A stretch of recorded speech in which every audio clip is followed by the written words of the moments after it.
Buenos días, hermanos. Amén. Bueno, nos sentimos muy contentos este día domingo, ya estamos en diciembre. Y bueno, queremos alabar y aprender más de nuestro Señor. Saludamos a las personas que nos ven por este medio en este día domingo y vamos a empezar este servicio con ¿qué sería de mí? Esta preciosa alabanza.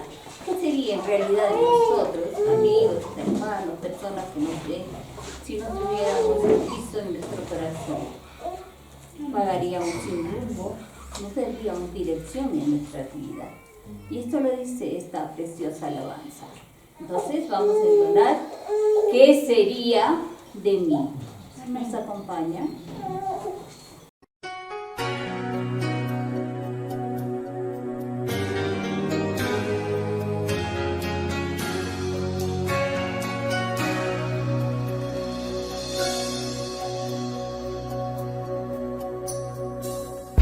Sería de mí si no me hubieras alcanzado?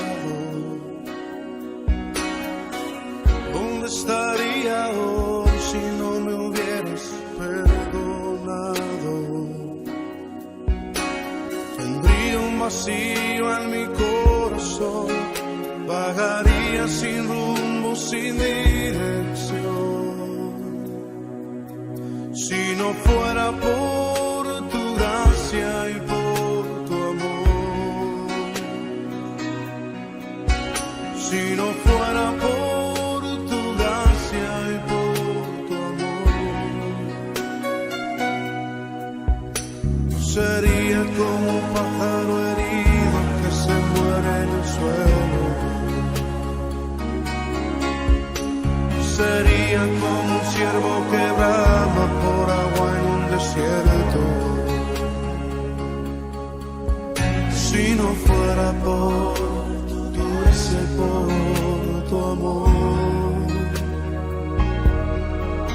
si no fuera por tu gracia y por tu amor, ¿qué sería de mí si no me hubieras alcanzado? ¿Dónde estaría hoy si no me hubieras perdonado? Tendría un vacío en mi corazón, vagaría sin rumbo, sin dirección. Si no fuera por tu gracia y por tu amor,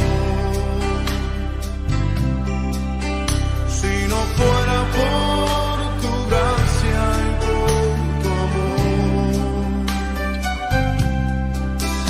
sería como un pájaro herido que se muere en el suelo, sería como un ciervo que brama por agua en un desierto. Si no fuera por tu gracia y por tu amor, si no fuera por tu gracia y por tu amor. Señor, reconocemos que sin ti estaríamos perdidos. Reconocemos que sin ti no tendríamos nada, oh Dios. Pero tú por tu misericordia nos has alcanzado y por tu gracia nos has hecho libres.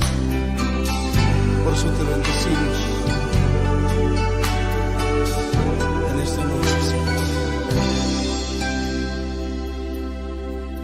Si no fuera por tu gracia y por tu amor, si no fuera por tu gracia y por tu amor, sería como un pájaro herido que se muere en el suelo, sería como un ciervo que brama por agua en un desierto. Si no fuera por tu gracia gracia y por tu amor. Si no fuera por tu gracia y por tu amor, si no fuera por tu gracia y por tu amor. Gracias, Señor, por tu gran amor y tu misericordia para con nosotros.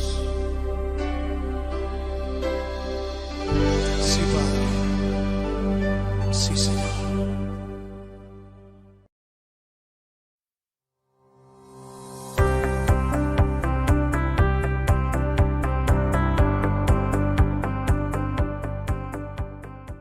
Muy buenos días, hermanos. Amén. La Iglesia Bautista Emmanuel Chupaca los saluda en el nombre de nuestro Señor Jesucristo, y también saludamos a nuestros amigos y hermanos en la fe que nos ven a través de nuestros canales en Facebook y en YouTube.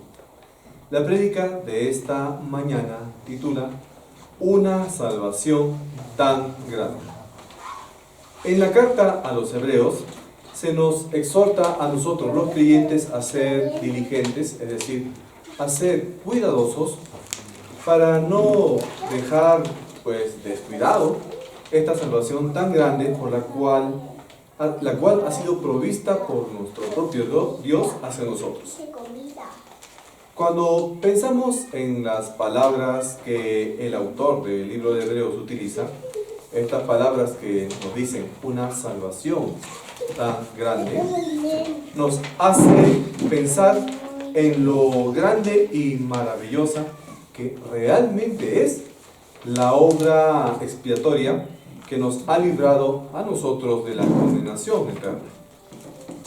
Pero, ¿por qué decimos que es una salvación tan grande? En esta mañana vamos a ver algunos principios justamente que demuestran que esa salvación que nosotros hemos experimentado por el sacrificio de Cristo es bastante grande.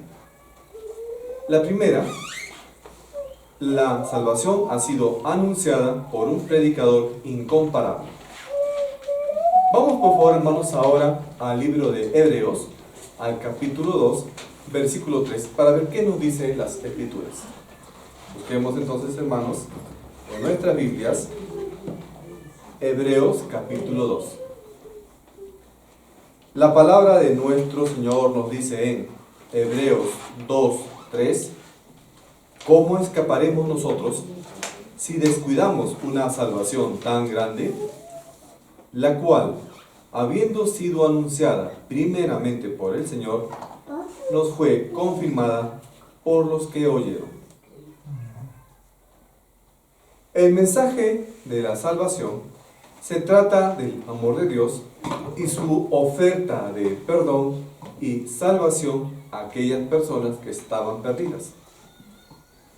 Es un mensaje que nosotros tenemos que atender con bastante cuidado, con bastante atención, por la magnitud de la importancia de ese mensaje. Porque ese mensaje vino originalmente de los propios labios del Señor Jesús. Sin embargo, a pesar de este hecho, de que el propio Jesús fue quien inició esa predicación del mensaje de la salvación, hay multitudes de personas que han escuchado ese mensaje, pero que han dado o que han respondido con indiferencia. No les importó escuchar ese mensaje. Algunos incluso han escuchado de repente el mensaje de la salvación desde su niñez, en la escuela dominical o en algún sitio. Tal vez incluso hasta han hecho la confesión de fe. Supuestamente han recibido a Cristo, pero ellos mismos saben que en el fondo probablemente eso no ha sido verdad. Hay personas que durante muchos años han vivido como si las cosas de Dios no tuvieran la suficiente importancia. Algunos han escuchado el mensaje de la salvación por parte de compañeros de trabajo, compañeros de estudio, parientes o vecinos. Pero muchas veces, incluso cuando tú has compartido el Evangelio que debes hacerlo por cierto, debes haber tenido como respuesta en muchas ocasiones, tal vez ahora no es el momento. Más adelante ya pensaré si sigo a Cristo o no. Y eso es lo que sucede en el mundo. Ellos, las personas a las cuales el mensaje le está llegando, pero mantienen todavía sus oídos sordos, siguen desatendiendo ese mensaje. Y noten que la exhortación que nos da la palabra en estos versículos es que nosotros no debemos descuidar esa salvación tan grande que ya la hemos recibido. Ahora, ¿cuál será el sentido exacto de estas palabras cuando el autor de Hebreos nos dice que no descuidemos una salvación tan grande?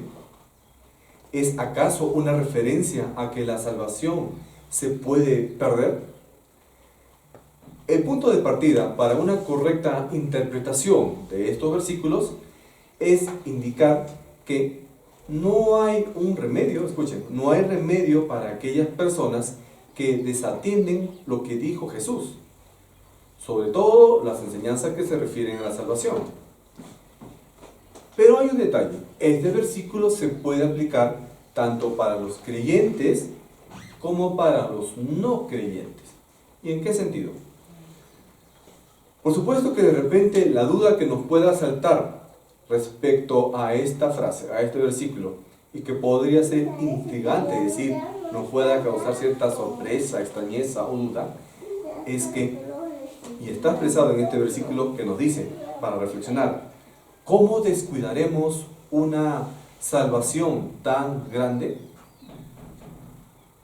Un descuido acerca de algo que se nos ha confiado a nosotros va a depender mucho del futuro, va a hacer que dependa mucho del futuro que nosotros tengamos. Y aquí pues se nos está dando la idea que va a incluirse un castigo para aquella persona que descuide esa salvación. Pero ese castigo va a ser diferenciado para los creyentes y los no creyentes. En el caso de los creyentes, aquellos que ya han recibido a Cristo como su Señor y Salvador, a través de este versículo, el escritor de Hebreos nos está dando ya la idea de la naturaleza del castigo. Sin embargo, hay que notar que este versículo no está diciendo que la salvación se pierda. No está diciendo que de repente para el creyente que descuide la salvación, el castigo va a estar en el infierno. No es así.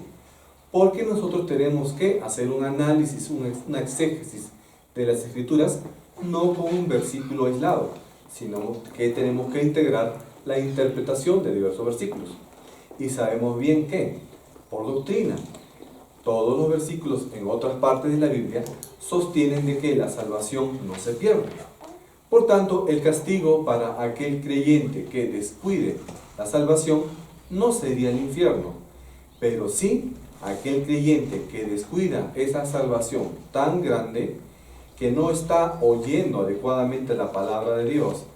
En otras palabras, es como si estuviera menospreciando la salvación que ya ha tenido de repente con un mal testimonio, tendría que ser sometido a la disciplina de Dios. Pero dirán entonces, ¿cómo es posible que un creyente descuide una salvación tan grande? Ya hemos visto que esto no va a ocasionar que el creyente pierda la salvación, porque ya hemos visto que la salvación no se pierde. Pero claro está que aquel creyente que descuide o que menosprecie esa salvación, de todas maneras va a recibir una disciplina o castigo.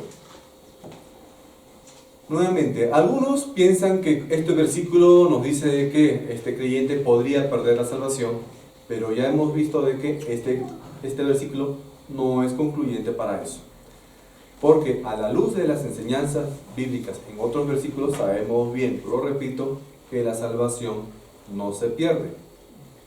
Lo que este texto bíblico nos está diciendo es que aquella persona, aquel creyente que descuide esa salvación tan grande, mejor expresado es que menosprecie esa salvación, va a tener que ser sometido a disciplina por parte del Señor.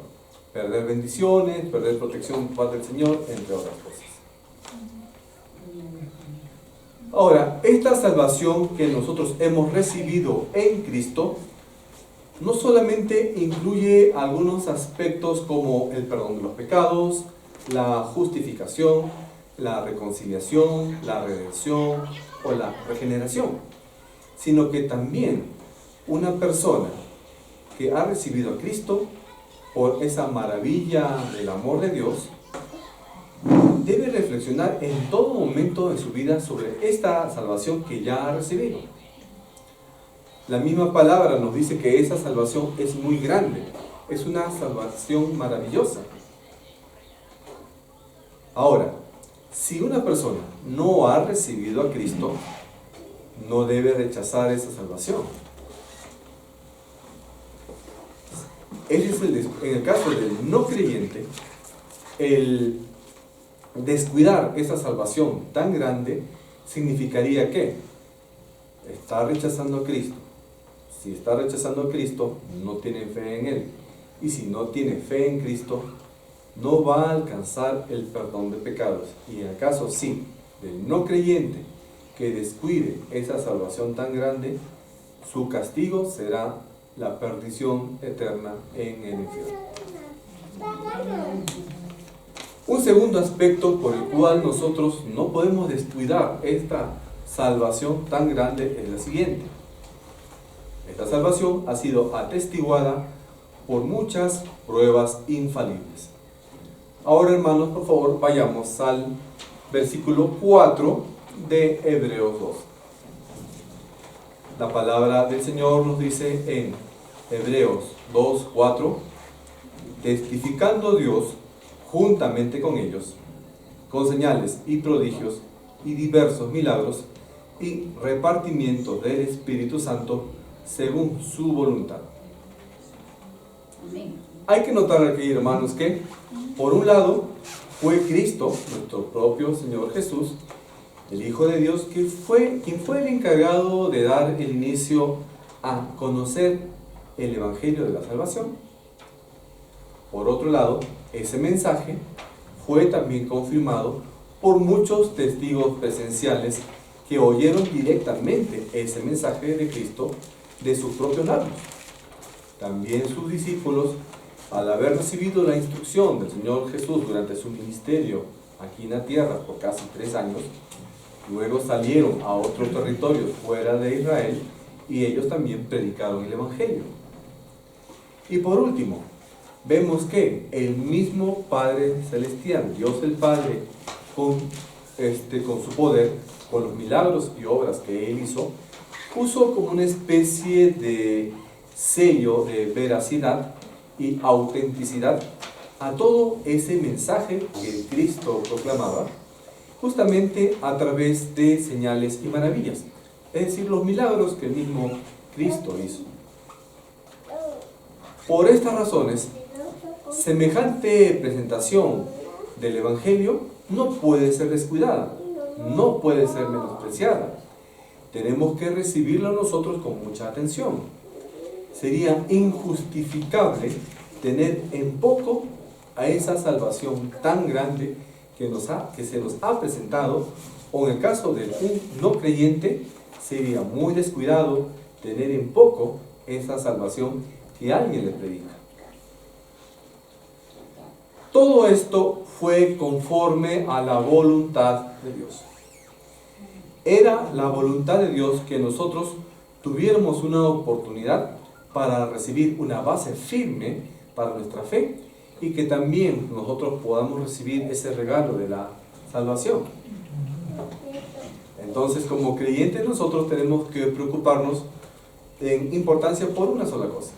¿Y es cuál? Escuchar las santas y sagradas escrituras, escritas por seres humanos, pero que fueron inspirados por el propio Espíritu Santo. Así que, si nosotros hemos recibido esa eterna salvación, debemos valorar altamente lo que hemos recibido. Que ninguno de nosotros descuide esa salvación tan grande, sino que nosotros tenemos que adorar a nuestro Señor Jesús cada día más, y sobre todo, hermanos, cuando vemos que el día o los días finales se están acercando. Vemos a diario a nuestro alrededor muchas señales, sobre todo la maldad, el incremento de la maldad en el mundo, cómo se está conformando tantas cosas negativas alrededor nuestro. Eso nos debe llevar a nosotros a una reflexión. Tampoco significa que nosotros vamos a estar temerosos, asustados, vas a meterte en tu casa porque ya viene el fin del mundo. Eso no es el mensaje. O porque te asustes porque unos animalitos empiecen a dar vueltas por ahí. Tampoco tienes que asustar por eso. Tú, como creyente, no debes de tener miedo. Tienes que estar alerta, sí. Esperar que el Señor pueda venir en cualquier momento. Pero si tú eres creyente, no debes de tener miedo en absoluto, sino más bien una completa tranquilidad, porque el Señor en algún momento inesperado va a venir por su iglesia. Amén. Va a venir por ti. Amén. Un tercer punto por el cual nosotros no debemos descuidar esa salvación tan grande es porque ha sido conseguida a un precio infinito. Ahora, hermanos, por favor, vayamos a Hebreos capítulo 2, versículo 9. La palabra de nuestro Señor nos dice en Hebreos 2, 9: pero vemos a aquel que fue hecho un poco menor que los ángeles, a Jesús, coronado de gloria y de honra, a causa del padecimiento de la muerte, para que por la gloria de Dios gustase la muerte por todos. Jesús murió en lugar de los pecadores. Jesús murió en lugar de ustedes y de mi persona allí en la cruz. Amén. Eso es lo que se llama la expiación sustitutiva. Esto era una función de la gloria de Dios, que la muerte de Jesús pueda ser la causa de la expiación de los pecados de sus escogidos y que fueron salvados del poder del aguijón de la muerte eterna. Ahora, esto es algo que no podría haber hecho Jesús en su condición de divinidad, por lo que Cristo tuvo que convertirse en hombre, convertirse en una especie de un segundo Adán, y fue hecho un poco menor que los ángeles, porque recuerden, nosotros los seres humanos somos una categoría de seres inferior a los ángeles. En una categoría de seres, nosotros estamos aquí, los ángeles son más que nosotros. Cristo entonces, siendo Dios, cuando se convirtió en ser humano, se rebajó su nivel y se puso por debajo de los ángeles. Y al hacerse hombre, también tuvo que morir por nosotros en la cruz, en lugar de nosotros los seres humanos. En la cruz, Cristo cargó la ira de Dios por culpa de nuestros pecados. El Hijo de Dios, Cristo Jesús, se convirtió en el Hijo del Hombre, llegando a ser menos que los ángeles. Él sufrió y murió en la cruz, pero ahora es coronado de gloria y de honra. Cristo con ese acto reconquistó todo lo que perdió el primer Adán. Sobre el primer Adán, el esposo de Eva, fue derrotado por el diablo. Pero el segundo Adán, que es Cristo, derrotó al enemigo.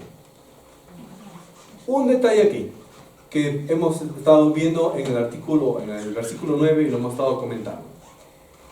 Que algunas personas, algunas sectas quieren dar la idea de que, como en este versículo se nos está diciendo que Cristo fue hecho menor que los ángeles, algunos sostienen que Cristo no es Dios, que Cristo incluso es un ángel. Pero vemos efectivamente, acá en este versículo nos está diciendo que Cristo fue hecho un poco menor que los ángeles. Pero ojo, aquí el versículo dice que Cristo fue hecho menor que los ángeles, pero no dice que Cristo fue creado menor que los ángeles.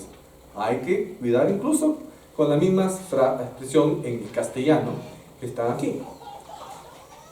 Cuando el versículo 9 nos dice que Cristo Jesús fue hecho menor que los ángeles, se está haciendo referencia a la encarnación de Jesús. A que cuando Cristo vino a la tierra, se despojó de su condición divina de Dios. Porque Jesús era Dios, es Dios, Jesús eterno. Jesús no fue creado, sino más bien Cristo creó también el universo junto al Padre y al Espíritu Santo. Entonces, en la encarnación, Cristo se hizo, no fue creado, sino que se hizo un ser humano. Y en esa condición de humano, temporalmente Cristo estuvo en la naturaleza humana por debajo de los ángeles. Pero no es que Cristo fue creado menos que los ángeles. Cristo aún así no nació en una condición ordinaria, sino que Él nació en una situación extraordinaria, fue concebido por el Espíritu Santo y justamente por eso Él no tenía la naturaleza pecaminosa que cualquiera de nosotros los seres humanos sí la tiene. Y por lo tanto se convirtió en el mejor de los seres humanos. Un ser humano que nosotros en un diseño original de Dios estábamos destinados a ser, pero destino o condición o diseño que se perdió cuando Adán y Eva pecaron. Entonces, en esta encarnación, Cristo asumió una posición inferior a los ángeles, pero Cristo es el creador. De mismo modo, Jesús nació todavía en este mundo con todos sus problemas. Y Él tomó un cuerpo humano real, un cuerpo que sentía frío, calor, dolor, hambre. Cristo experimentó hambre y sed, experimentó las miserias de la vida humana. Esto inherentemente hizo que Cristo Jesús, cuando asumió esa forma humana, experimentó todos los sufrimientos que la carne humana experimenta. Sin embargo, fue por una buena razón que el Hijo, Cristo, se humilló incluso al punto de ser menos que los ángeles. Porque este era el requisito para que haga lo que dice el versículo 9, que pueda salvarnos. Era la única forma de que Cristo se humille a ser en condición de ser humano para que Él pueda librarnos de la condenación. Y es que Él probó la muerte por cada uno de nosotros. Jesús murió en lugar nuestro porque nosotros éramos los que teníamos que ser sacrificados allí en la cruz por culpa de nuestros pecados. Eso es lo que, ya lo dije, se llama expiación sustitutiva. Esta era una función de la gracia de Dios, que la muerte de Jesús expiara el pecado de todos los escogidos y los salvos, y nosotros podamos ser libres del aguijón de la muerte eterna. Esto es algo que Cristo no podía hacer en su condición de divinidad. Por lo tanto, tenía que convertirse en hombre. Tenía que convertirse en un segundo Adán, hecho un poco menor que los ángeles, para morir en lugar de los otros seres humanos. Allí en la cruz Él cargó la ira de Dios, la ira que nosotros mismos merecíamos. Amén. Un cuarto punto: la salvación ha sido administrada por un príncipe invencible. Ahora, hermanos, por favor, vayamos a nuestras Biblias, a Hebreos capítulo 2, al versículo 10. La palabra de nuestro Señor nos dice en Hebreos 2:10, porque convenía a aquel por cuya causa son todas las cosas, y por quien todas las cosas subsisten, que habiendo de llevar muchos hijos a la gloria, perfeccionase por aflicciones al autor de la salvación de ellos. Miren que aquí también en este versículo nos está diciendo en una forma que Cristo es el creador de todo, porque nos está diciendo que en Él todas las cosas subsisten, todo lo que ves a tu alrededor, el campo, los árboles, las aves, si sales en la noche a ver las estrellas, la luna y todos los planetas, constelaciones, galaxias, todo subsiste en Cristo Jesús. La humillación de Cristo logró dos cosas importantes. Primero, trajo gloria y honra a la misma persona de Cristo, pero también a través de esto, es el segundo punto, logró la salvación del hombre, haciendo que esa salvación sea posible. Cristo, así, al salvarnos, nos está trasladando ya de alguna forma a toda la humanidad que ha creído en Él al cielo, y allí nosotros en un futuro, una vida eterna, cuando partamos hacia la eternidad, vamos a estar con Cristo allí en el cielo por los siglos de los siglos. Aquí encontramos un término en este versículo 10 que nos dice porque convenía. Aquí este verbo convenía simplemente significa que era apropiado y digno para nuestro Señor Jesucristo hacer este acto, porque Él tenía la intención de salvarnos. Y además que en este acto nosotros podemos encontrar una armonía y que también ese acto era coherente con la persona de Cristo, y Él, Cristo Jesús, tiene el propósito de tener muchas personas que sean salvas y también así mostrar su propia gloria.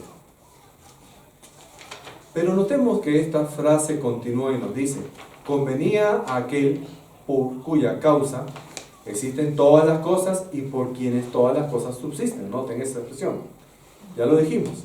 Cristo creó todas las cosas. Y todas las cosas de este universo existen gracias a Él. Y todo esto fue hecho por su propia voluntad.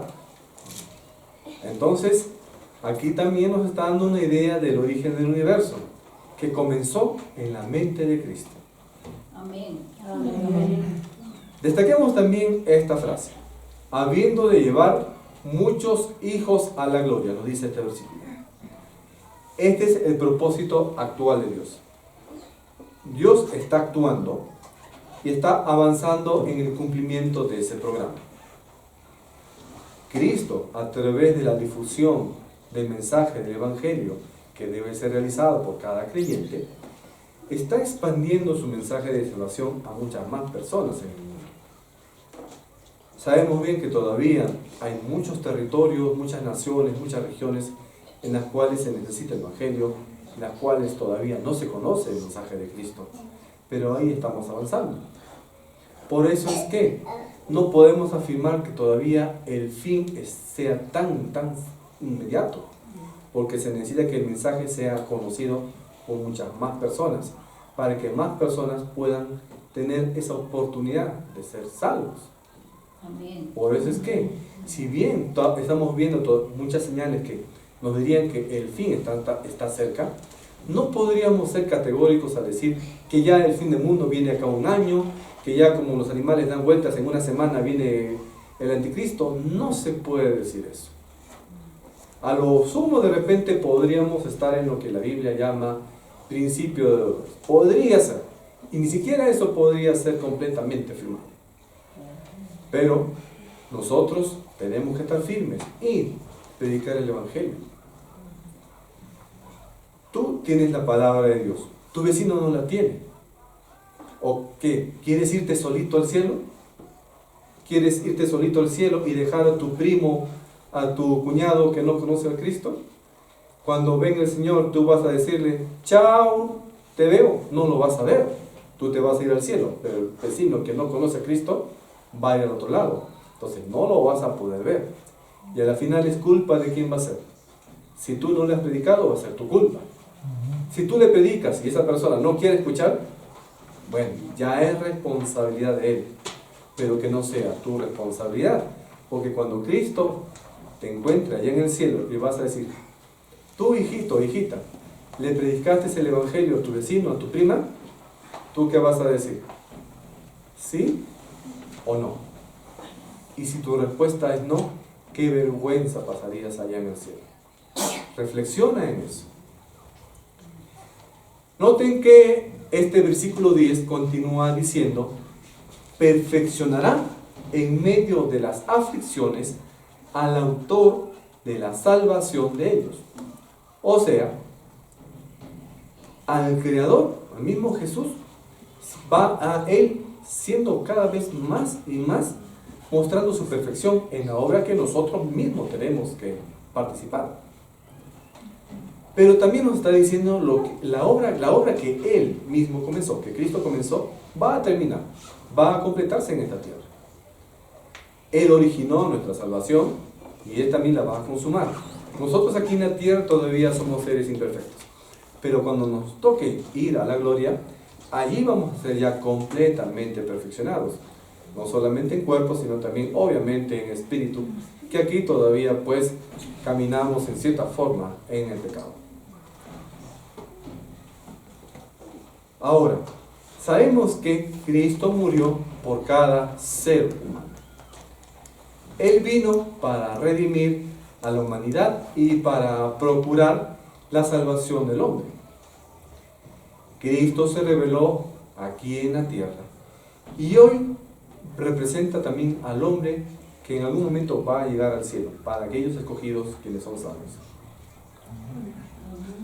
Y el quinto y último punto que nos indica que nosotros tenemos que valorar y tener mucho cuidado con esta salvación tan grande es porque ha sido acompañada por muchos privilegios inestimables.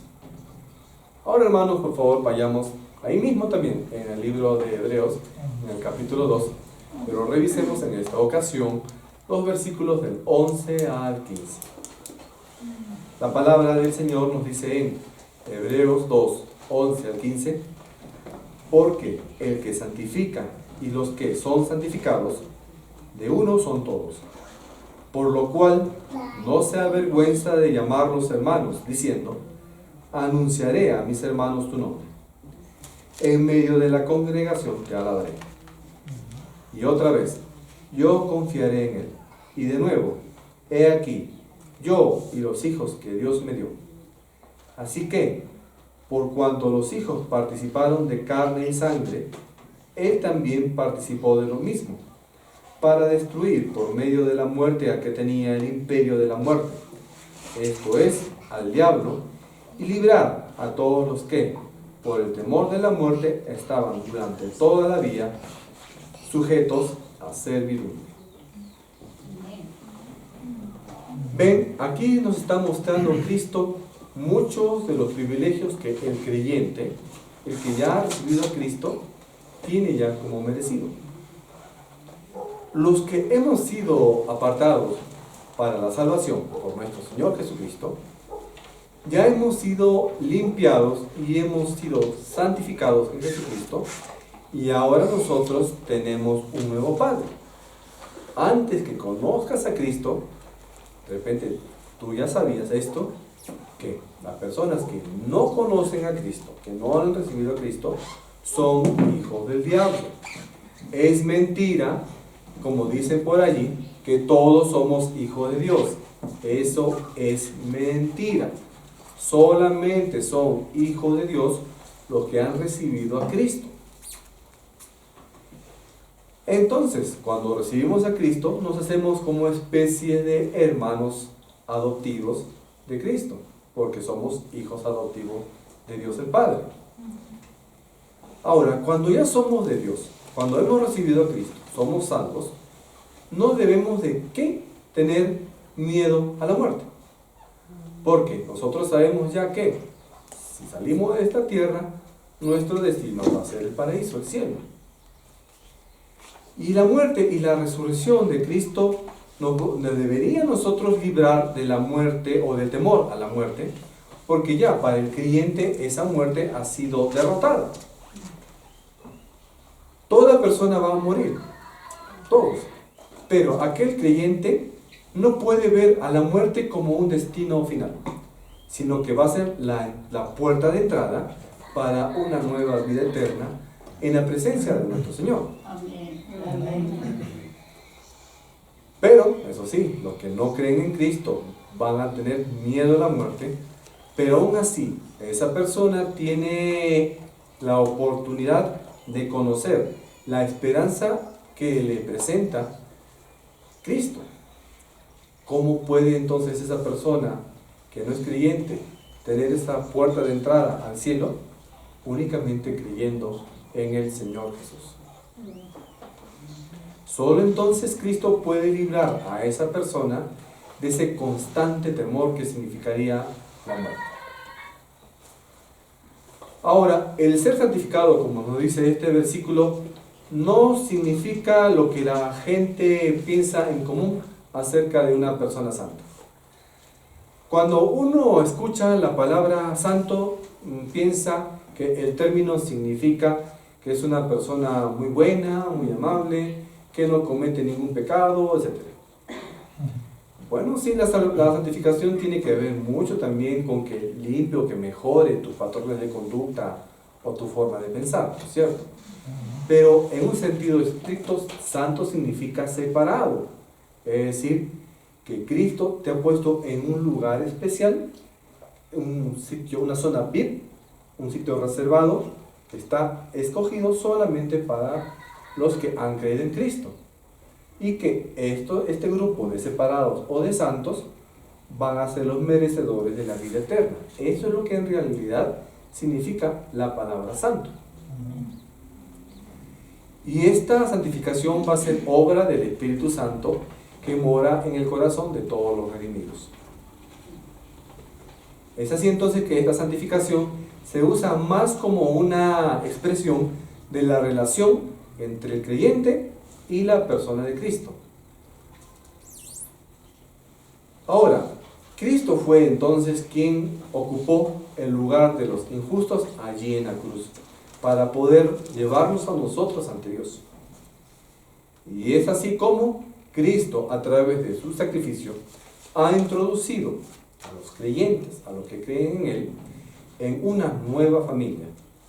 Ahora, el creyente pertenece a la familia de Dios. Amén. Dios envió entonces a Jesucristo en esa misión para que nosotros, siendo pecadores, podamos ser hijos de Dios.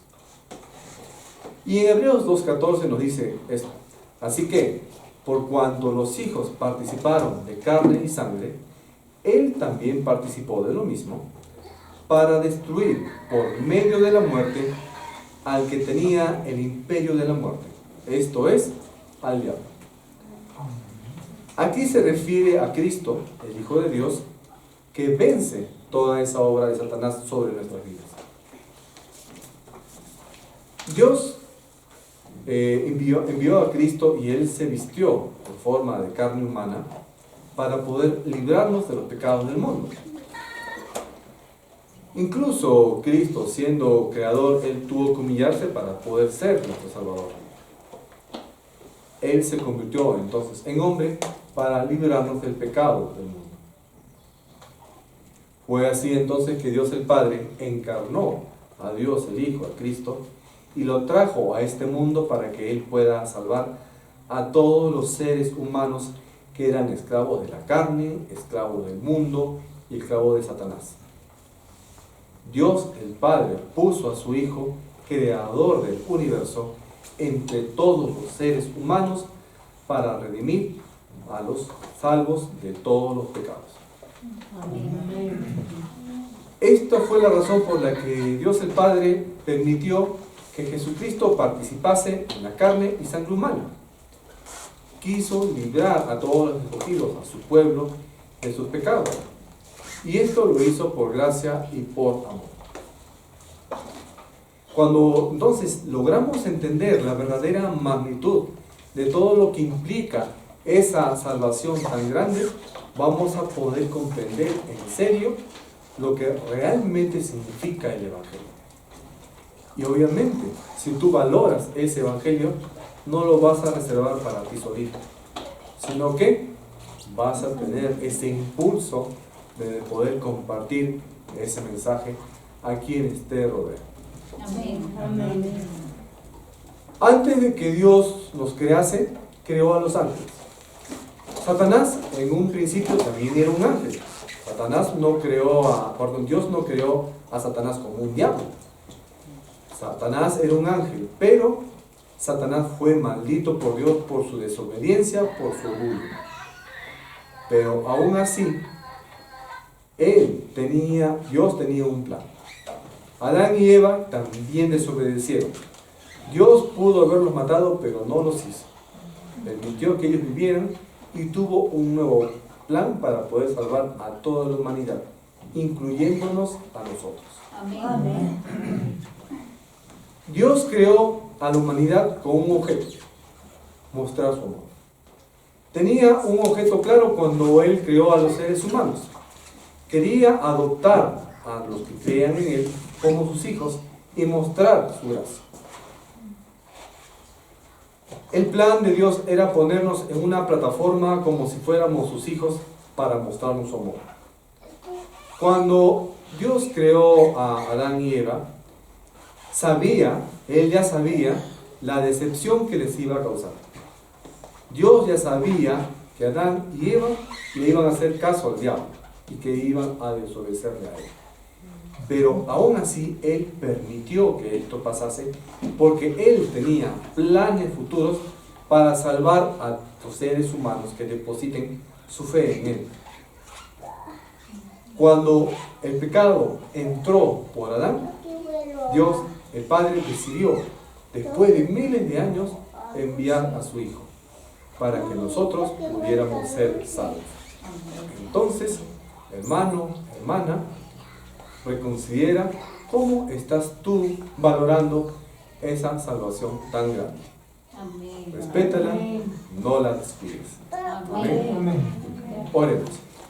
Bendito Padre Celestial, y gracias, Señor, te damos esta mañana por tu mensaje y por esa salvación tan grande que tú nos has ofrecido. Salvación que fue de alto precio, porque enviaste a Cristo, Dios el Hijo, a tu Hijo unigénito, para que pagase todas las culpas que nosotros deberíamos haber pagado.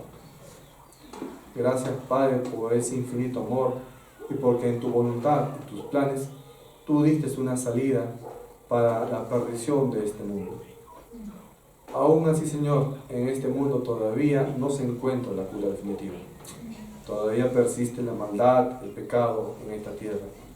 Pero nosotros los creyentes esperamos pacientemente tu segunda venida.